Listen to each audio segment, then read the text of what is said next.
भारत के 7 सबसे खतरनाक कमांडो जिनके बारे में सुनकर पाकिस्तानी फौजियों की पेंट गीली हो जाती है। ये कमांडो सिर्फ फौजी नहीं बल्कि हमारी सेना की आन बान शान और जान है। नंबर 7 स्पेशल फ्रंटियर फोर्स, स्थापना 22। इस फोर्स का नाम कम लोग जानते हैं, लेकिन काम ऐसा होता है जिसकी चर्चा खुले में नहीं होती। ऊंचे पहाड़, बर्फीली चोटियां और बेहद खतरनाक हालात इनके लिए रोजमर्रा की बात है। ये यूनिट उन मिशनों के लिए तैयार रहती है जहां गलती की कोई गुंजाइश नहीं होती। हाई एल्टीट्यूड पर सर्वाइवल, लंबी दूरी की गुप्त मूवमेंट और अचानक एक्शन इनकी पहचान है। देश की सीमाओं पर जब हालात बेहद नाजुक होते हैं तब इस फोर्स की मौजूदगी ही भरोसे का एहसास दिलाती है। नंबर 6 है कोबरा कमांडो, सीआरपीएफ।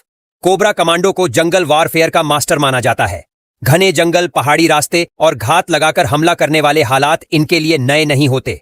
ये फोर्स खास तौर पर उन इलाकों में काम करती है जहां आम मूवमेंट भी खतरे से खाली नहीं होती। कोबरा कमांडो घंटों बिना आवाज किए मूव कर सकते हैं और दुश्मन को भनक तक नहीं लगती। मुश्किल टेरेन में सर्वाइवल, तेज एक्शन और मानसिक मजबूती इन्हें बाकी फोर्स से अलग बनाती है। Number 5 national security guard, NSG. NSG का नाम आते ही दिमाग में सबसे पहले जीरो एरर ऑपरेशन की तस्वीर बनती है। इस फोर्स को उन हालात के लिए तैयार किया जाता है जहां 1 सेकंड की देरी भी भारी पड़ सकती है।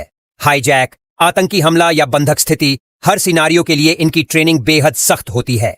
शहरी इलाकों में सटीक मूवमेंट, कमरे के अंदर एक्शन और बारीक प्लानिंग इनकी ताकत मानी जाती है। जब हालात बेहद नाजुक हो जाते हैं तब यही फोर्स आखिरी भरोसा बनकर सामने आती है। नंबर 4 गरुड़ कमांडो फोर्स, भारतीय वायुसेना। गरुड़ कमांडो का रोल सिर्फ सुरक्षा तक सीमित नहीं रहता। एयरबेस की रक्षा से लेकर स्पेशल रिकॉन तक इनके काम का दायरा काफी बड़ा माना जाता है। कहा जाता है कि ये फोर्स हवा और जमीन दोनों के ऑपरेशंस को समझकर काम करती है। कठिन ट्रेनिंग, लंबी दूरी की पेट्रोलिंग और अचानक जवाबी एक्शन इनकी पहचान है। जब एयर फोर्स के अहम ठिकानों की बात आती है तब गरुड़ कमांडो की मौजूदगी ही सबसे बड़ा कवच मानी जाती है। Number 3 marine commando force, Marcos. Marcos को समुद्र का शेर कहा जाता है। पानी के अंदर, ऊपर और तट पर एक साथ ऑन परेड करने की क्षमता इन्हें बेहद खतरनाक बनाती है। ये फोर्स ऐसे हालात में भी मिशन पूरा करती है जहां आम इंसान टिक ही नहीं सकता। लंबी दूरी तक तैराकी, रात के अंधेरे में ऑपरेशन और अचानक हमला इनकी ट्रेनिंग का हिस्सा है। समुद्री सीमाओं की सुरक्षा में मार्कोस की भूमिका को सबसे अहम माना जाता है। नंबर 2 घातक प्लाटून, भारतीय सेना। घातक प्लाटून को हर बटालियन का सबसे आगे चलने वाला दस्ता माना जाता है। ये वही यूनिट होती है जो किसी भी ऑपरेशन में सबसे पहले टकराव का सामना करती है। इनका काम रास्ता खोलना और दुश्मन की ताकत तोड़ना होता है। तेज मूवमेंट, नजदीकी लड़ाई और दबाव में फैसला लेने की क्षमता इन्हें अलग बनाती है। जब भी कोई ऑपरेशन शुरू होता है तब घातक प्लाटून का नाम सबसे पहले लिया जाता है। नंबर 1 पैरा स्पेशल फोर्स, भारतीय सेना। पैरा स्पेशल फोर्स को भारतीय सेना की सबसे खतरनाक और भरोसेमंद ताकत माना जाता है। इनके ऑपरेशंस अक्सर दुश्मन के इलाके के अंदर होते हैं जहां हर कदम जोखिम से भरा रहता है।